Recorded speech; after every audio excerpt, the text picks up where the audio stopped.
আচ্ছা দিদি, একটা কথা জিজ্ঞাসা করব? হ্যাঁ বলো না। তুমি আমাদের এই পুকুরে দানব কাতলাকে কখনো দেখেছো? ও বাবা, ও মাছের কথা মুখেও এনো না, তোমার দাদা জানতে পারলে খুব রাগারাগি করবেন। আমি যখনই কাউকে মাছের কথা জিজ্ঞেস করি সবাই আমাকে চুপ করিয়ে চলে যায়। কেন বলো তো? এটা কি কোনো অভিশপ্ত মাছ? অভিশপ্ত কিনা জানি না, তবে ওটা একটা দানবাকৃতি মাছ। ওই মাছটা কত বড় জানো? প্রায় 25 কিলোর কাছাকাছি। শ্বশুর মশাই আদেশ দিয়ে গিয়েছিলেন ওই মাছটাকে কোনোদিনও যেন পুকুর থেকে তোলা না হয়। আচ্ছা, মাছটা আমাদের পুকুরে আসলো কিভাবে? আসলে বাবা ছিলেন অত্যন্ত পরিশ্রমী মানুষ। যে বছর মারা গেলেন তার 3 বছর আগে এই বিরাট পুকুরটা খনন করেছিলেন। বর্ষাকালে এই পুকুরের স্রোতের কোলাহলের দিকে তাকালে মনটা একেবারে ভরে উঠত।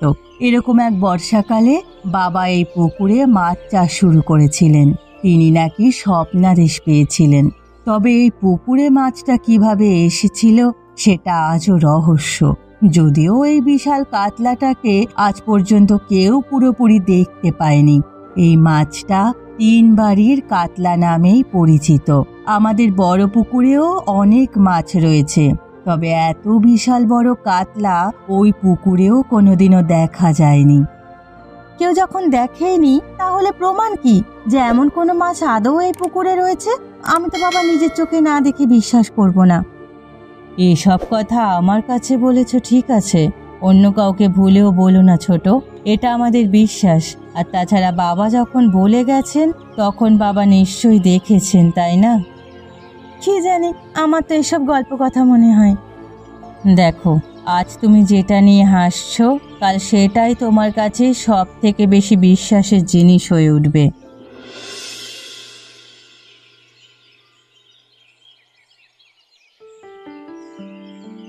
সামনেই তো পঞ্চায়েত নির্বাচন, এবার এমন কিছু করতে হবে যাতে সবাই আমাকেই ভোটটা দেয়। কিন্তু হাতে তো খুব বেশি সময় নেই, এমন কি করা যায় বলো তো? আমার মাথায় একটা দারুণ বুদ্ধি এসেছে, অবশ্য তোমরা রাজি হবে কিনা সেটাই ভাবছি। তুমি যা বলবে আমরা সেটাই করব, কিন্তু তাতে যেন কাজ হয়। অলোক, তোমার মাথায় কি বুদ্ধি এসেছে সেটা বলো। আমাদের পুকুরের ওই দানবাকৃতি কাতলা মাছটাকে মেরে যদি গ্রামের সবাইকে খাওয়ানো যায় তাহলে কেমন হয় বলো তো? সবাই কিন্তু এতে বেশ আনন্দ পাবে আর ভাববে আমরা কাউকে ভয় পাই না, গ্রামবাসীর আনন্দের জন্য সবকিছু করতে পারি। হ্যাঁ, কিন্তু বাবা তো এটা নিষেধ করে গেছিলেন। বাবা তো এখন আর বেঁচে নাই রে বাবা। তাছাড়া এই সময়টা মোক্ষম চাল হবে। প্রথমে এই কাতলা মাছটাকে পুকুর থেকে তোলা হবে, তারপর সেটাকে রান্না করা হবে। পুরো ব্যাপারটা একটা উৎসবের মতো হবে, তাই না? গ্রামবাসীদের জন্য এই আয়োজনে সবাই নিশ্চয়ই অনেক খুশি হবে। দেখো, তোমরা যেটা ঠিক মনে করো করবে, আমার কোনো আপত্তি নাই। প্রভাতের ভালোর জন্য আমি সবকিছু করতে পারি, এমনকি বাবার কথা অমান্য করতে পারি। তাহলে ঠিক আছে, আমি আজকেই গ্রামবাসীকে জানিয়ে দেব যে খুব শীঘ্রই পুকুর থেকে 3 বাড়ির বড় কাতলা তোলা হবে। তবে দেখো, এসব করতে গিয়ে আবার যেন কোনো বিপদ না হয়। এত ভয় পেলে কি আর চলে দাদা? জীবনে একটু তো রিস্ক নিতেই হবে, তাই না? আর এমনিতেও শকুনের অভিশাপে গরু মরে না, আর সেখানে একটা বড় কাতলা মাছের অভিশাপে আমাদের কি বার হবে? বরং এই হই হুল্লোড়ে গ্রামবাসীকে কয়েকদিন উল্লাসে মাতিয়ে রাখা যাবে। আর সেই সুযোগে টিপসই দিয়ে গ্রামের বাকি জমিগুলো আমাদের নামে করে নেওয়া যাবে। হ্যাঁ,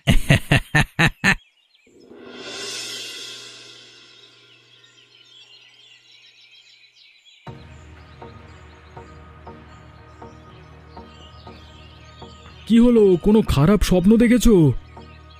বাবা বললেন। কি বললেন? কি বললেন? কি হয়েছে বলো আমাকে। ওই মাছ বিক্রি করলে অভিশাপ লাগবে, আমাদের সংসার ভেঙে ছারখার হয়ে যাবে। তুমি পারো বটে। এরকম ছেলে মানুষই স্বপ্ন দেখে কেউ ভয় পায় নাকি? ছেলে মানুষই না, তুমি বুঝতে পারছো না। তোমরা কি সত্যি সত্যি ওই মাছটাকে মেরে ফেলবে? হ্যাঁ, সব আয়োজন হয়ে গেছে। জাল, বড়শি সব জোগাড় করা হয়ে গেছে। মাছটাকে তুলে তারপর কেটে রান্না করে গোটা গ্রামবাসীকে খাওয়ানো হবে। তুমি অনেক বড় ভুল করছো। এভাবে তুমি নিজের পরিবারের ক্ষতি ডেকে এনো না। মাছটাকে পুকুরেই থাকতে দাও, আমি তোমার পায়ে পড়ি, তুমি এসব আটকাও। আরে ঘুমাতো, যত সব উল্টোপাল্টা কথা। 3 ভাই কোনো সিদ্ধান্ত নিলে সেটা বদলানোর সাধ্য কারণ নেই। ওই মাছটাকে আর কেউ বাঁচাতে পারবে না, যত সব। আমি বাঁচাবো ওই মাছকে। আমি কিছুতেই বাবার আদেশ অমান্য করতে দেব না।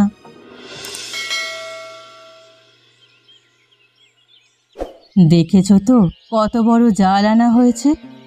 তোমার কি মনে হয় মাছটা জালে উঠবে? না উঠে উপায় আছে? ইয়া বড় জাল, লোহার বড়শি সব জোগাড় হয়ে গেছে। না না, এটা হতে পারে না, মাছটাকে আর বাঁচাতে হবে। কি সব আবোল তাবোল বকছো? তুমি আবার মাছটাকে বাঁচাতে যাবে কেন? মাছটাকে মেরে ফেললে অমঙ্গল হবে, আমাদের পরিবারের সুখ শান্তি সব ছারখার হয়ে যাবে। তাই এসব কে করবে শুনি? ওই মাছটা? হ্যাঁ হ্যাঁ, ওই মাছটা। ওর অভিশাপ লাগবে আমাদের উপর। তুমি বিশ্বাস করো, আমি স্বপ্নে দেখেছি বাবা আমাকে আদেশ দিচ্ছেন ওই মাছটাকে যেন কেউ না মারে। তোমার কি মাথা খারাপ হয়ে গেছে? সবকিছু আয়োজন হয়ে গেছে, গ্রাম শুদ্ধ মানুষ উৎসবের অপেক্ষা করছে, আর তুমি বলছো মাছটাকে মারা যাবে না? তোমার বর্দার রাগ তো চেনো না, ওনার কথা ভুলেও অমান্য করো না। আমি বেঁচে থাকতে ওই মাছটাকে কেউ মারতে পারবে না, দরকার হয় আমি নিজের প্রাণ দিয়ে ওকে রক্ষা করব। দুদিন আগেও তার অস্তিত্ব নিয়ে ঠাট্টা করছিলে, সবকিছুকে গল্প কথা ভাবছিলে, আর সেই গল্প কথার জন্য প্রাণ দেওয়ার কথা বলছো? তুমি কি পাগল হয়ে গেলে নাকি? আমি তো কিছুই বুঝতে পারছি না। আমি একদম ঠিক আছি দিদি, তুমি শুধু আমায় সাহায্য করো, নয়তো আমি কিছুতেই এই পাপ আটকাতে পারবো না। দেখো, মাছটাকে পুকুর থেকে তোলা হবেই, তুমি বরং মাছটাকে আবার জলে ছেড়ে দিও, তাহলে গ্রামের সবাই ভাববে মাছটার মধ্যে অলৌকিক শক্তি আছে, তখন আর কেউ মাছটাকে মারবে না। তোমাকে যে কি বলে ধন্যবাদ জানাবো।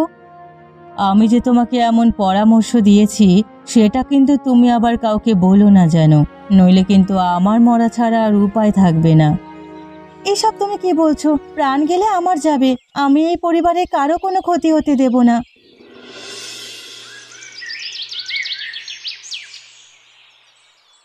তো আমার কাছে কিন্তু গল্পটা ইন্টারেস্টিং অনেক।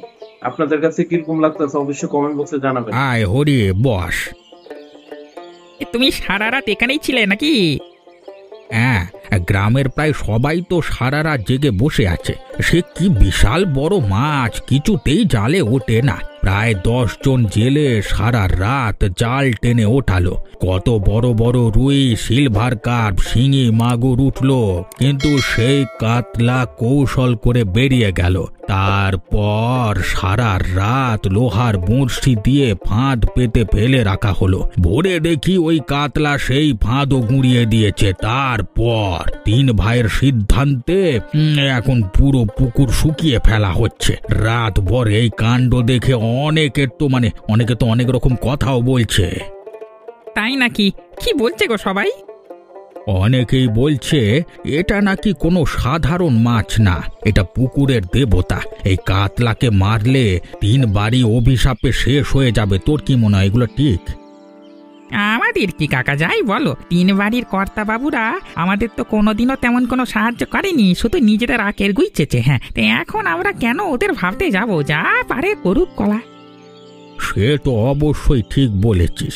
সবাইকে দেখে মনে হচ্ছে যেন একেবারে উৎসব শুরু হয়ে গেছে, মেলা মেলা। হ্যাঁ, দাঁড়াও দাঁড়াও দাঁড়াও, ওই দেখো বিশাল ঢেউ উঠলো। ওরে বাবা, ওইটা মনে হয় ওইটাই তো কাতলাটা। যাক বাবা, অবশেষে ধরা গেল। দেখ, মনে হচ্ছে যেন কোনো দৈত্যকে বন্দি করা হচ্ছে। সূর্যের আলোয় যেন বেশি চিকচিক করছে। ওজন অন্তত 50 কিলো তো হবেই। লম্বায় প্রায় 1.5 মিটার। আজকে সত্যি একটা ঐতিহাসিক দিন বটে। এত বছর ধরে লুকিয়ে থাকা কাতলাকে অবশেষে ধরা গেল। হ্যাঁ দিদি, এদিকে এখন কেউ নেই, আমি হরিকে বলে রেখেছি ও মাছটাকে সামনের বড় পুকুরের গভীর জলে ছেড়ে দেবে। যা করার তাড়াতাড়ি করো। দেখো দেখো, মনে হচ্ছে পুকুরের কাদামাখা জলে যেন মাছটা মন্ত্র জপছে। দেখেছো, তোমাকে আমি বলেছিলাম না, একদিন এই মাছের গল্প কথাই তোমার অনেক বড় সত্যি বলে মনে হবে। তবে তুমি ভালো করে ভেবে দেখো, তুমি যেটা করছো সেটার ফল কিন্তু ভালো হবে না, তোমাকে এর জন্য অনেক বড় শাস্তি পেতে হবে।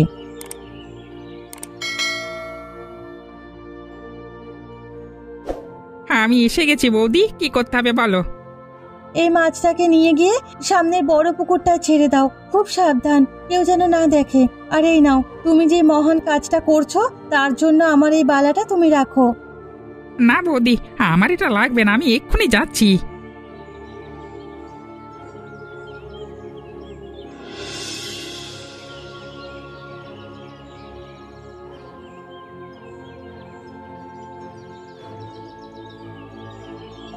ভাই, কাজটা করেছো? হ্যাঁ, কেউ দেখেনি। পুকুরের গভীর জলে যেতেই মনে হলো মাছটা প্রাণ ফিরে পেল। এক বিশাল বড় ঢেউ তুলে টুপ করে অদৃশ্য হয়ে গেল। আমরা শুধু লোভ করে যাই, অথচ ছেড়ে দেওয়াতেই যে আসল মহত্ব সেটা আমরা বুঝতে চাই না। কিন্তু বৌদি, তুমি যে কর্তাবাবুদের বিপক্ষে গেলে, ওরা জানতে পারলে কিন্তু খুব রাগারাগি করবেন। সে আমি সামলে নেব, তুমি চিন্তা করো না।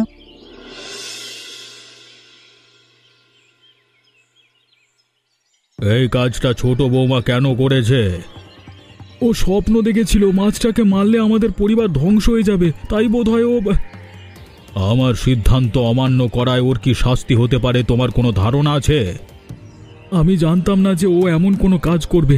বিশ্বাস করো দাদা, আমি যদি টের পেতাম তাহলে আমি ওকে আটকাতাম। ছোট বৌমা অনেক বড় ভুল করেছে, ওকে এই বাড়ি ছেড়ে চলে যেতে হবে। তোমরা ওকে এত কঠিন শাস্তি দিও না। একবার মানিকের কথা তো ভাবো, ও কি করে ওর মাকে ছাড়া থাকবে। আমার সিদ্ধান্ত আর পাল্টাবে না অলোক। তুমি ছোট বৌমাকে গিয়ে কথাটা জানিয়ে দাও। আজকের দিনটায় এ বাড়িতে ওর শেষ দিন। তুমি তো জানো দাদা, ও অনাথ। এই বাড়ি ছাড়া ও যাবার কোনো জায়গা নেই, কোথায় যাবে ও? আমাদের সিদ্ধান্ত অমান্য করবার আগে ওর এসব ভাবা উচিত ছিল। আর তাছাড়া প্রথম এই পরিকল্পনাটা কিন্তু তুমিই দিয়েছিলে। আমি মানছি সুভাষিনী ভুল করেছে, কিন্তু তোমরাও তো বাবার আদেশ অমান্য করেছো। মুখে মুখে কথা বলবে না। এক্ষুনি যাও আর তোমার বউকে জানিয়ে দাও ও যেন আজকে রাতের আগে বাড়ি ছেড়ে বেরিয়ে যায়। ঠিক আছে, তাই হবে। তবে একটা কথা মনে রেখো দাদা, কাউকে রক্ষা করা আর জেনে বুঝে কারোর ক্ষতি করা দুটো কিন্তু আলাদা। আর ওপরওয়ালা কিন্তু সবকিছু দেখছেন, তিনি কাউকে ছাড়বেন না।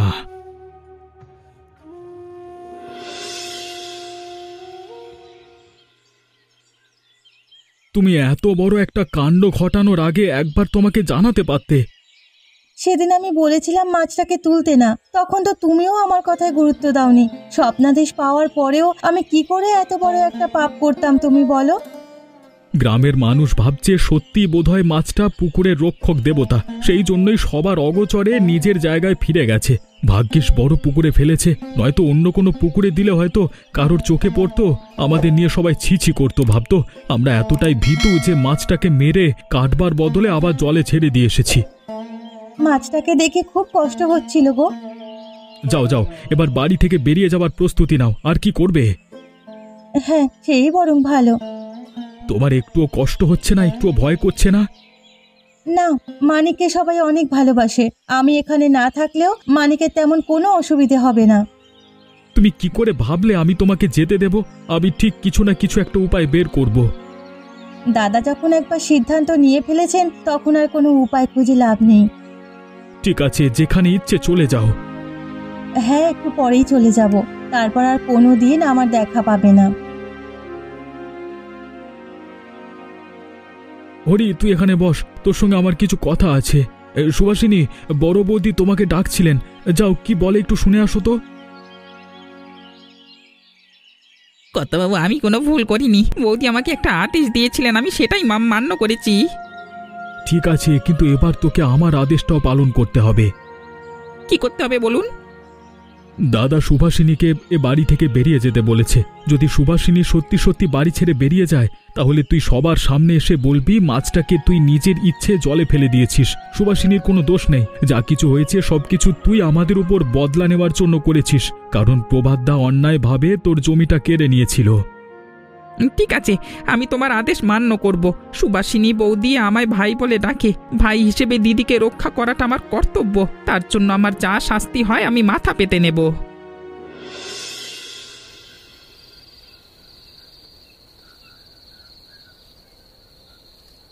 দেখো, মেয়েটার বয়স কম, অত বুদ্ধি শুদ্ধি হয়নি।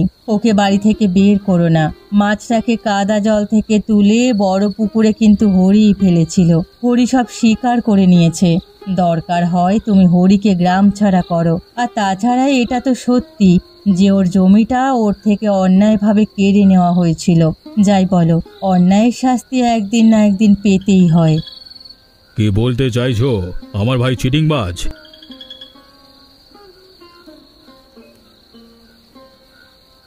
কর্তাবাবু এক্ষুনি চলুন, সর্বনাশ হয়ে গেছে।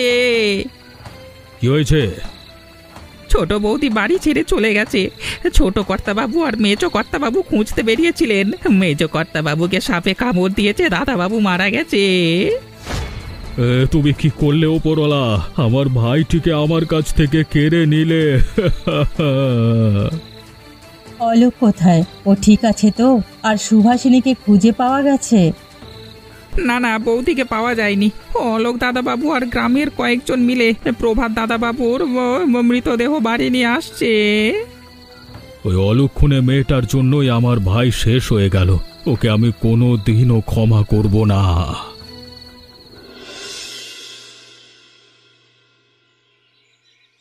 দেখেছি শরীর মাছটার অভিশাপে কি অবস্থা হলো। আমার শুধু ছোট বৌদির জন্য খারাপ লাগছে। ছেলেটা সারা গ্রামে মাকে খুঁজে বেড়াচ্ছে গো। হ্যাঁ, ওর জন্যই খারাপ লাগছেই বটে।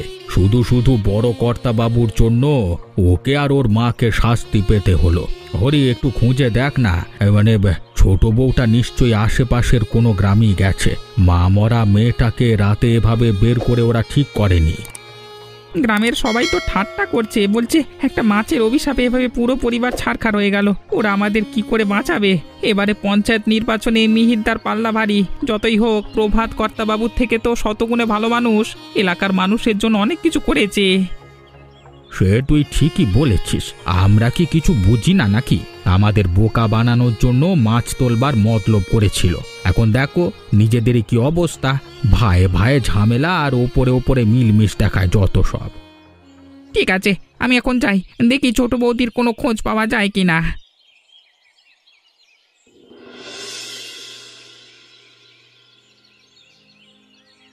জেঠু, আমার মা কোথায় চলে গেছে গো? আমি জানি না। আমি শুনেছি তুমি আমার মাকে বকা দিয়েছো, তারপরেই মা চলে গেছে। তুমি আমার মাকে খুঁজে নিয়ে আসো জেঠু। আমি পারবো না বললাম তো।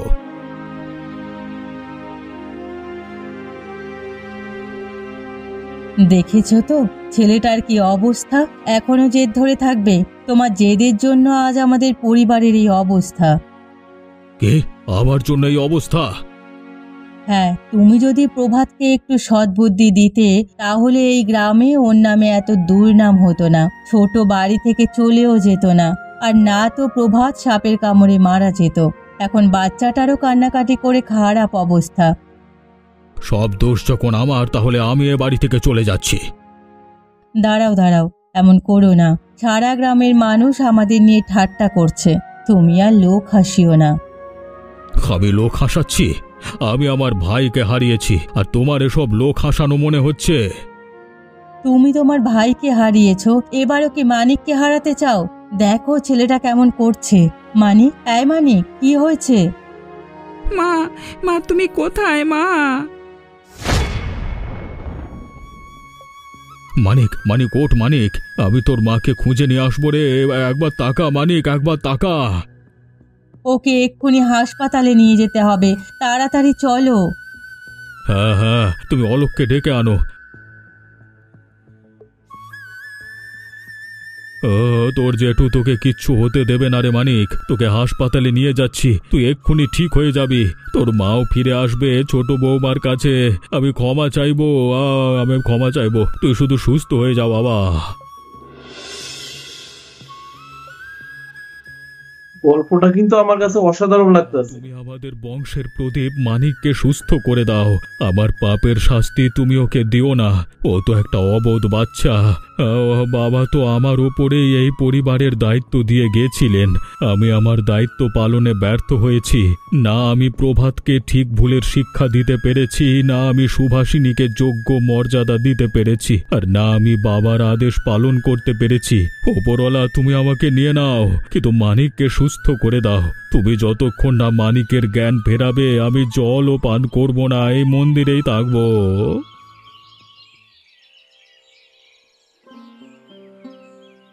দাদাবাবু, হাসপাতালে চলুন, সবাই আপনাকে খুঁজছে। না আমি যাব না, যতক্ষণ না মানিকের জ্ঞান ফিরবে আমি এখান থেকে উঠব না। আমি এখানেই থাকবো, দেখি দেখি কি হয়।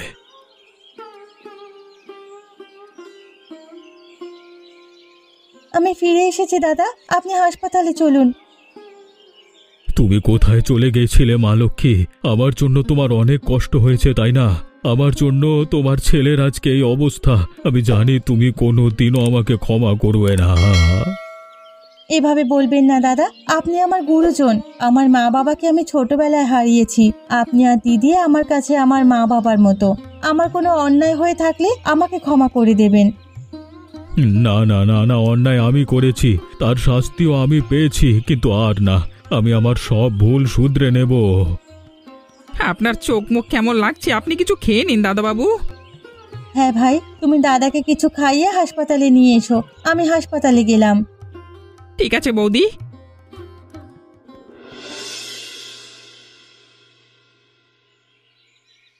জেঠু, তুমি এখানে মাইক নিয়ে এসেছো কেন? কারণ আমি কিছু ঘোষণা করতে চাই। তুমি কি ঘোষণা করবে? তুমি চুপ করে এখানে বসো, একটু পরেই সব জানতে পারবে। তুমি এমন কিছু বলো যাতে গ্রামের সবাই তোমাকে প্রশংসা করে।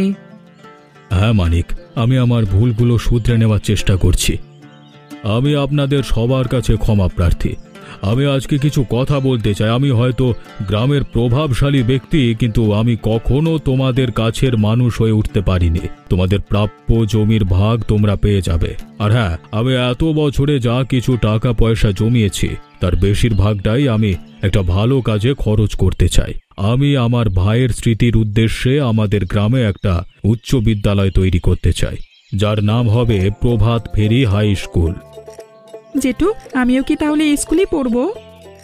হ্যাঁ, তুমি এই স্কুলেই পড়বে। আমি কথা দিচ্ছি আগামী দিনে তোমরা আমাকে সব সময় পাশে পাবে। আর হ্যাঁ, আমি আমার বাড়ির লক্ষ্মী সুভাষিনীকে বাড়ি থেকে বের করে দিয়েছিলাম। অনাথ মেয়েটা রাতে ওর দিদির বাড়িতে আশ্রয় নিয়েছিল। ওকে অনেক কথা শুনতে হয়েছে আমার জন্য, তাই আমি সবার সামনে ওর কাছে আর অলোকের কাছে ক্ষমা চাইছি। তোমরা ওকে ক্ষমা করে দিও। আর সব শেষে যার কথা না বললেই নয়, সে হলো আমাদের 3 বাড়ির কাতলা। আমি আগে ওপরওয়ালাকে বিশ্বাস করতাম না, তবে এই মাছটা আমাকে ওপরওয়ালাকে বিশ্বাস করতে বাধ্য করেছে। আমি সবাইকে একটাই অনুরোধ করছি, এই মাছটাকে কেউ কোনো দিনও জল থেকে তুলো না। জেঠু, দেখো সবাই তোমার কথায় অনেক খুশি হয়েছে। সবাই হাততালি দিচ্ছে আর তুমি কাঁদছো। না রে বাবা, কাঁদছি না, মনটা হালকা করছি। অনেক দিন ধরে সবকিছু মনে চেপে রেখে কষ্ট পাচ্ছিলাম তো তাই, কিন্তু এখন আর কোনো কষ্ট নেই আমার মনে। তাহলে এবার তুমি বাড়ি চলো। মনে আছে আজকে তুমি আমাকে গল্প শোনাবে বলেছিলে? হ্যাঁ হ্যাঁ, চল চল শোনাবো রে। আর হ্যাঁ, তোমরাও এমন মজাদার গল্প দেখতে আমাদের চ্যানেলটিকে সাবস্ক্রাইব করতে ভুলো না। হ্যাঁ বন্ধুরা, আপনাদের কাছে গল্পটা কেমন লাগছে অবশ্যই কমেন্ট বক্সে জানাবেন। তো আজকে এই পর্যন্ত। আল্লাহ হাফেজ।